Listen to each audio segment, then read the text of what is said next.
So today I'm going to try and change the ball joints on my 1970 Porsche 911.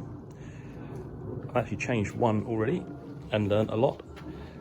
Watched a few YouTube videos, all of which seem to be pretty poor, to be honest, so I thought I'd record one myself.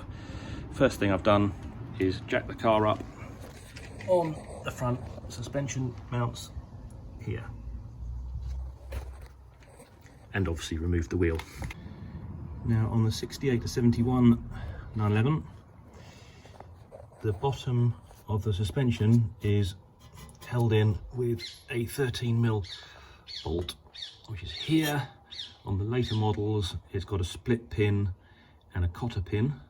So first thing I'm going to do is just loosen that bolt. I'm not going to remove it completely, just loosen it. Right, so that's loosened a bit.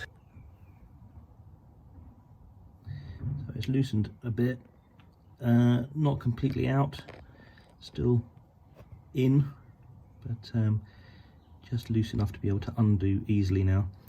Note also, I've tried to set the wheel to be as straight as I can. Next step is to remove the castle nut from under here. Now, you need a proper tool for this. This one is actually not the official Porsche one. This is from a Peugeot 405 or a Citroën.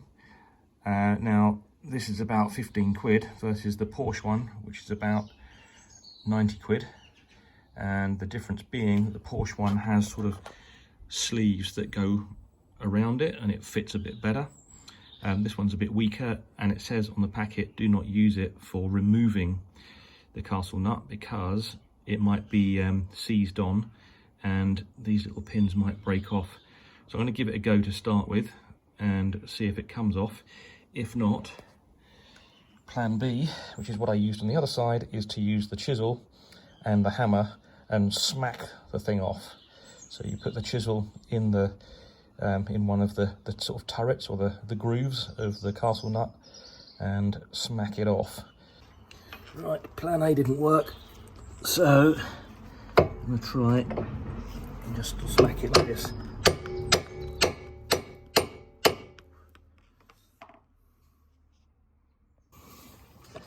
Well, this side actually came off pretty easily. Now, this one, for whatever reason, does not have a split pin on the bottom with a little funny sort of washer thing on it.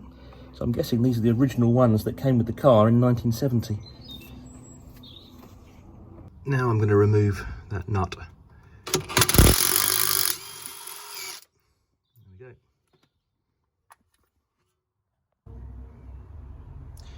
Right, next step, if you have an anti-roll bar, then you need to remove it because you need a bit of movement in this suspension bar thing at the bottom. Technical term that. Now with everything loose, you should just be able to separate the bottom of the suspension with the this metal bar thingy here.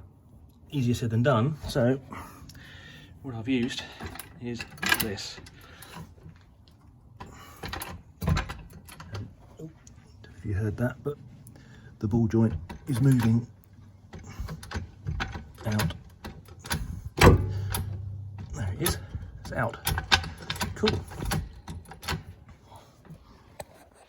So with everything separated, you should just be able to remove the ball joint. It should just come out, but I found that I have to put have to tap it out with a hammer. So that's what I'm going to do. You can smack the rubber bit, don't worry about that, because the new ball joint will replace that. Right, old versus new. See, this thing comes with the new one, wasn't present on the old one. So this one's got this little thing on the bottom, which this goes onto there, and then the split pin goes through the end. This cutout here, as you can see, is in line with the cutout. Now, it's super helpful if it's close.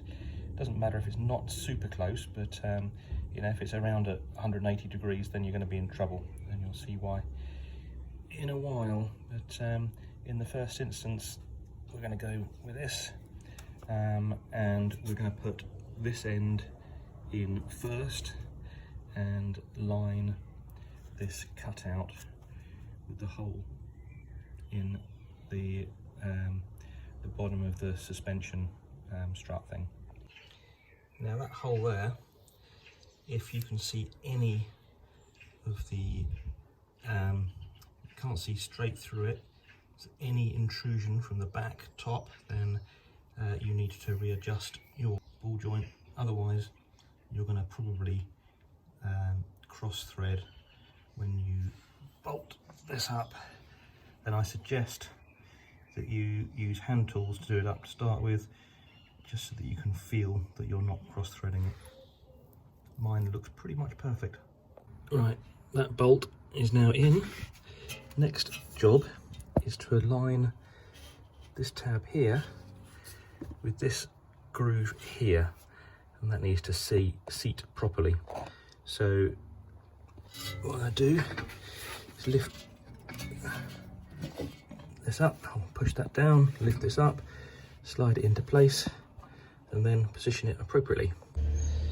Now, with a bit of help from the jack, the ball joint is now in the bottom of this trailing arm, or whatever it's called, although, as you can see, it's not very level. So what I'm going to do is use the jack to lift up the trailing arm thing to level it all out, and then I can get the castle nut on.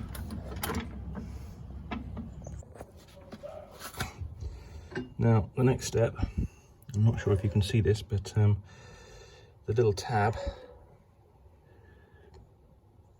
is not in the little cutout in the bottom of the ball joint, is not aligned with the tab in the bottom of the suspension trailing arm thing.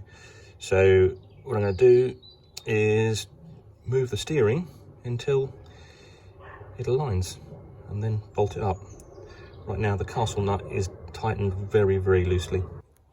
So I've spun the steering, and I'm not sure if you can see that, but the tab is still not aligned properly with the cutout. So what I'm going to do is I'm going to tighten the castle nut so the ball joint sticks, and then move the steering again so I can adjust it and spin the ball joint around a bit. Right, that's in, all nice and aligned, tightened up. It's supposed to be 45 Newton meters, but actually that's not very tight at all. So anyway, that's what I did. Right, lock washer is on, split pin is in. That bolt is done back up again. I'm finished. Great.